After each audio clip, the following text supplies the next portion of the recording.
வணக்கம், இது crime time. நான் பாலவேல் சக்கரவர்த்தி. திருவள்ளூரில் வீட்டருகே அமர்ந்து கும்பலாக மது குடிப்பதை தட்டி கேட்டவரை அந்த கும்பல் திட்டமிட்டு அடித்து கொலை செய்துள்ளது. கொலைகார கும்பல் குறித்து ஏற்கனவே புகாரளித்தும் நடவடிக்கை எடுக்கவில்லை என்று மனைவி குற்றம் சாட்டியிருக்கிறார். சம்பவத்தின் பின்னணி என்ன?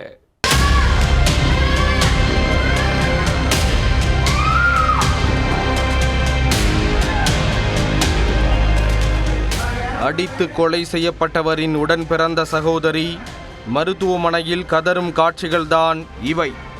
நடந்தது என்ன?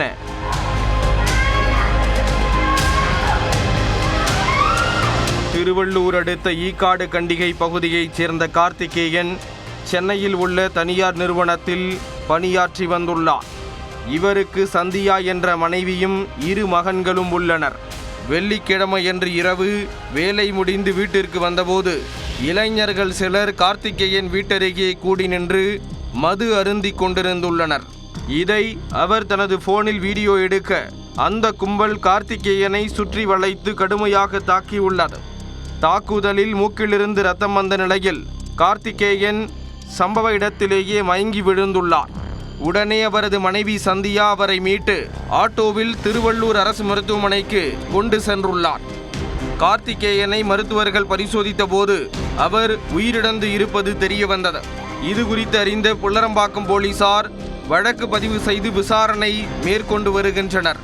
இந்நிலையில் தனது கணவரை ராஜசேகர் என்பவரும் அவரது கூட்டாளிகளும் சேர்ந்து திட்டமிட்டு அடித்து கொன்றுவிட்டதாக கார்த்திகேயனின் மனைவி சந்தியா குற்றம் சாட்டியிருக்கிறார்.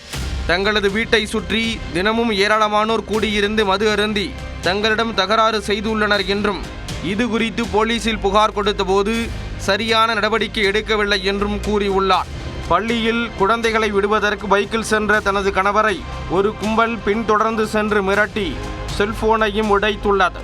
வீட்டருகே இருக்கும் ராஜசேகர் என்பவர்தான் இதை செய்திருக்கிறார் என்று போலீசில் புகார் கொடுத்தும் நடவடிக்கை எடுக்கவில்லை என்று கூறியிருக்கிறார்.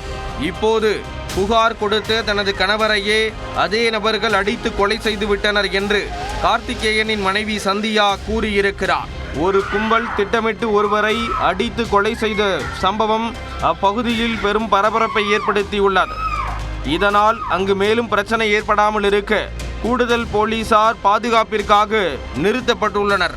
கொலைகார கும்பலை கண்டுபிடித்து கைது செய்யும் நடவடிக்கையில் போலீசார் இறங்கியுள்ளனர்.